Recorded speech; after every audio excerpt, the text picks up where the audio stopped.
안녕하세요. 대원멘토 황대근입니다. 오늘 성강밴드 함께 살펴보도록 하겠습니다.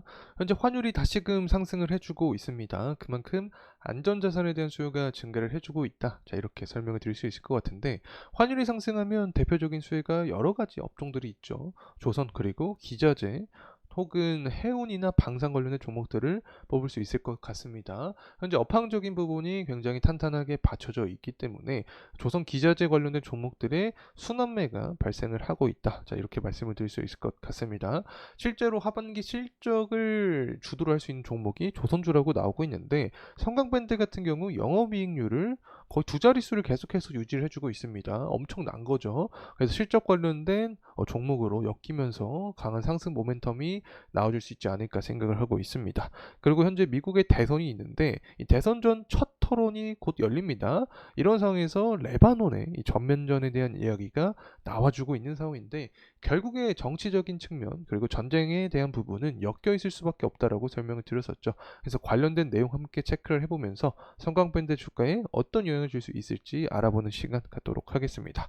구독과 좋아요 한 번씩 부탁드리고 금일 영상도 끝까지 시청해 주시면 감사하겠습니다. 자, 우선 현재 가격적인 흐름부터 짧게 살펴보고 넘어가도록 하겠습니다. 금일 한 0. 뭐 사실 상승이라고도 좀 보기 힘들 것 같습니다. 어쨌든 최근 들어서 그래도 상승 탄력을 조금 받아주고 있긴 하다. 자, 이렇게 표현할 수 있을 것 같은데, 자, 이런 부분은 결국에 기자재 관련된 종목들이 시장에 관심을 조금씩 받고 있다라고도 해석을 할 수 있을 것 같습니다. 이 부분은 결국 실적이죠. 최근에 6월 3일도 상승에 대한 모멘텀을 받았는데 윗꼬리가 강하게 달렸죠. 기자재 업체들 대부분이 이런 형식을 보여주고 있습니다. 이 부분은 이 동해 앞바다에 석유랑 가스가 매장돼 있을 가능성이 있다. 라는 이야기와 함께 주가가 상승을 했었던 건데, 이때 당시에 문제가 됐었던 점이 바로 경제성이 입증이 되냐 이 부분이죠. 그래서 아직까지 이 부분이 해소가 되지 않았기 때문에 당시 이런 상승에 대한 모멘텀을 받고 하방 압력을 받고 있다. 근 2거래일 정도는 조선 기자재 업체들, 조선주 관련된 실적 강세에 대한 이야기가 나와주면서 시장에 관심을 받고 있다. 이렇게 해석하고 넘어가면 좋을 것 같습니다. 수급적인 측면을 보더라도 전 거래일은 외국인의 매집세가 들어왔습니다. 하지만 금일 외국인의 매도 물량이 다시 한번 출현을 해주고 있다는 점 참고로만 말씀을 드리겠습니다. 자, 그리고 나서 성강밴드 같은 경우 제가 영업이익률이 높게 나오고 있다라고 설명을 드렸었죠. 2024년 3월 달에 기준으로 봤을 때도 16.4%를 기록을 해주고 있습니다. 피크였을 때는 23년 12월 달 17.6%가량을 보여줬던 상황이었는데, 영업이익률 두 자릿수는 사실 22년 12월부터 지금까지 지속적으로 유지를 해주고 있기 때문에 실적 관련된 섹터가 만들어지면 실적 관련된 순환매가 돌아가게 되면 성경밴드도 당연히 속하지 않을까 생각을 하고 있습니다. 이 부분은 전일 이슈인데 조선주 관련된 이야기인데, 한국조선해양 현대계열사가 주목을 받았습니다. 물론 실적에 대한 부분이 부각이 되면서 주목을 받았었고, 현재 이스라엘과 레바논의 전면전이 돌입한다라는 이야기도 나와주고 있습니다. 아무래도 이 대선 앞두고 토론회가 열리기 때문에 이전에 계속해서 전쟁 관련된 이슈가 함께 나오는 게 아닌가 생각을 하고 있습니다. 사실 지금 미국에서 바이든하고 트럼프 지지율 싸움이 굉장히 어, 격렬하게 일어나고 있습니다. 다양한 정체관도 펼치고 있는 상황인데, 가장 효율적인 게 전쟁 리스크를 부각시키는 거라고 제가 말씀을 드렸었죠. 그래서 전쟁 리스크 부각이 되면 환율도 재차 상승하면서 막 1,400원 구간까지 도달을 해주면 고환율 에 대한 시장의 리스크가 반영이 될 수 있다. 그렇게 되면 조선 기자재 종목들을 주목할 필요가 있다. 다시 한번 말씀을 드리고, 유가 역시 최근에 상승 탄력을 받아주고 있습니다. 유가가 이렇게 80달러까지 상승을 해주고 있는데, 만약에 조금 더 유가가 상승해서 80불 후반까지 간다. 그렇게 되면 원자재 시장에서 유가가 100달러 가는 게 아니냐라는 리스크가 부각이 될 수 있습니다. 그렇게 되면 코스피 시장 입장에서 봤을 때 이 고유가 그리고 고환율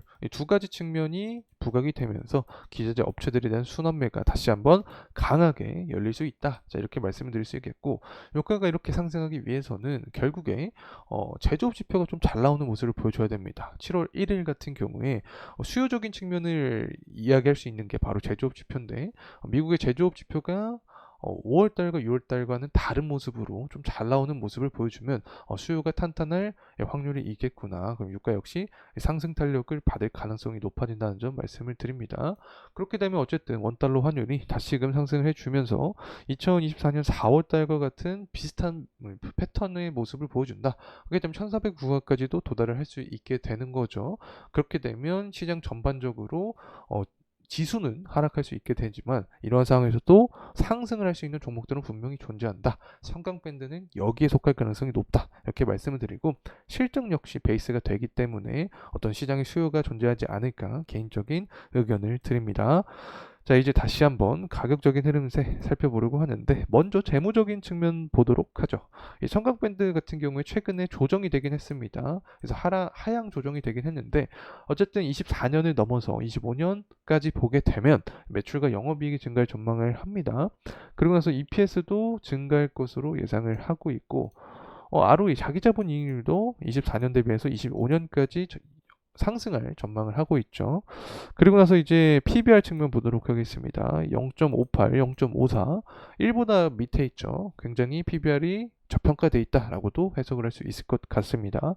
BPS 측면을 보게 되면 25년까지는 2만원 정도를 예상을 하고 있습니다. 24년은 19,000원 정도를 예상을 하고 있는데 현재 이 가격적인 측면과 봤을 때 BPS보다 현저히 아래에 있는 구간이죠.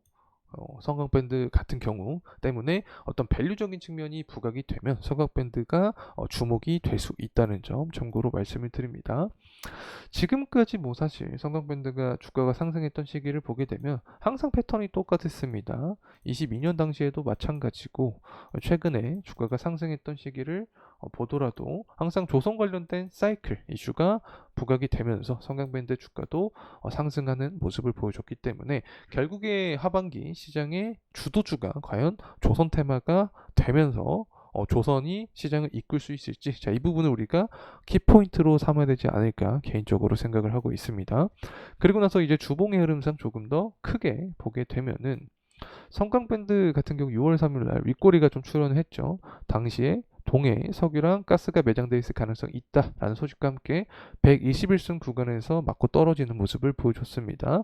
그래서 재차 상승에 대한 모습을 받아주면서 모멘텀을 받더라도 이 121승 구간을 돌파를 하고 그 위에 구간 61승 구간까지 돌파 여부가 핵심 포인트가 될 수 있다는 점 말씀을 드립니다.